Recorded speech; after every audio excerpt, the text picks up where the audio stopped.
Senator from Kansas, Roger Marshall. Senator, thank you for joining us, and thank you for what you're doing. I'm a parent. I try and have a discussion with my kids about fentanyl. It's very alarming. So talk to us about what you are doing with this fentanyl awareness campaign. Well, Allison, you're doing exactly what we need. We need parents, teachers, educators, coaches, pastors, everybody talking to their people about how fentanyl kills, that one pill can kill. That's right. One fake pill laced with fentanyl can kill anybody. That is 50 to 100 times more potent than Percocet, those other types of narcotics. So what we're doing this week, dedicating this week, all of the Kansas delegation is working with us, along with law enforcement, health departments, getting the word out. As our kids go back to school, no child is immune from this, that your children can, and young adults can order a fentanyl tablet online from something like Snapchat. It's easier and cheaper to get than a piece of pizza, $1 a pill these days. I mean, that is so scary. Senator, so the majority of this fentanyl, and I don't think people at home are aware of this. I certainly wasn't. So the majority, the vast majority that gets into this country is manufactured in China.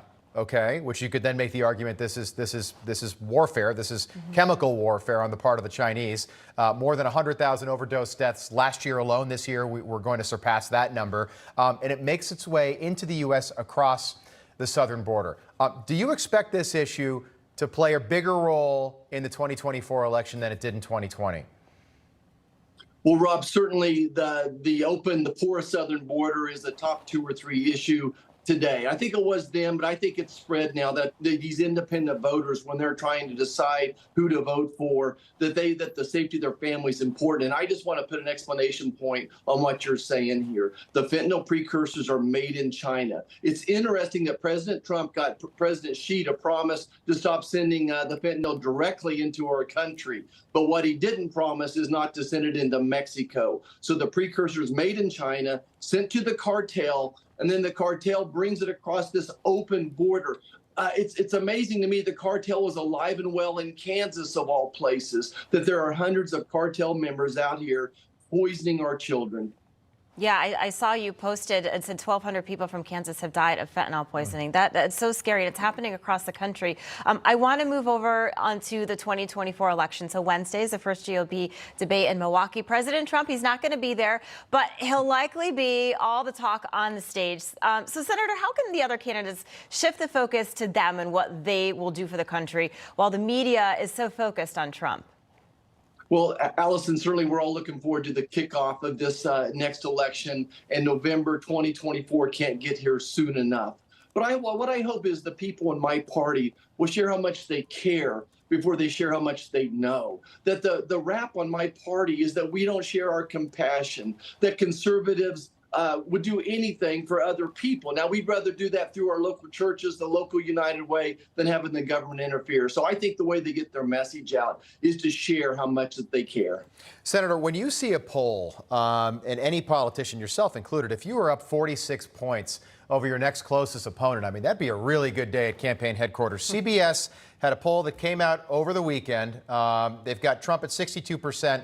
46 points up on Ron DeSantis, Vivek Ramaswamy sliding into the number 3 spot. Do you think Trump should be on that stage debating Wednesday? He's indicated that not only is he going to skip Wednesday's debate, but he could skip the next debate in September. What do you think about that?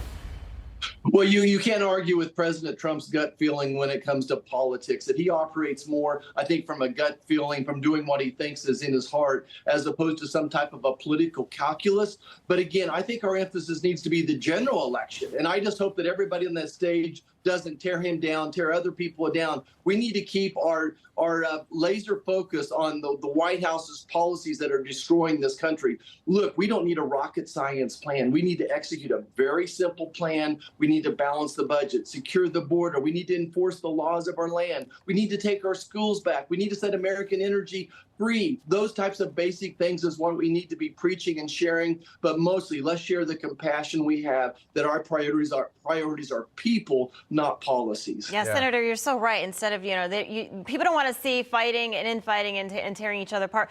Quickly, about 10 seconds, who are you watching for Wednesday night? Who do you think will have a chance to shine? Oh my gosh, Tim Scott has got such a positive message, and when you get to know him, you just can't help but want to root for him as well. So I expect this to be a big coming out party for Tim Scott. All right, Right. Senator Roger Marshall, great having you back on this morning. Good to see you, sir. Thank you. Thank you. All right, lots more coming up.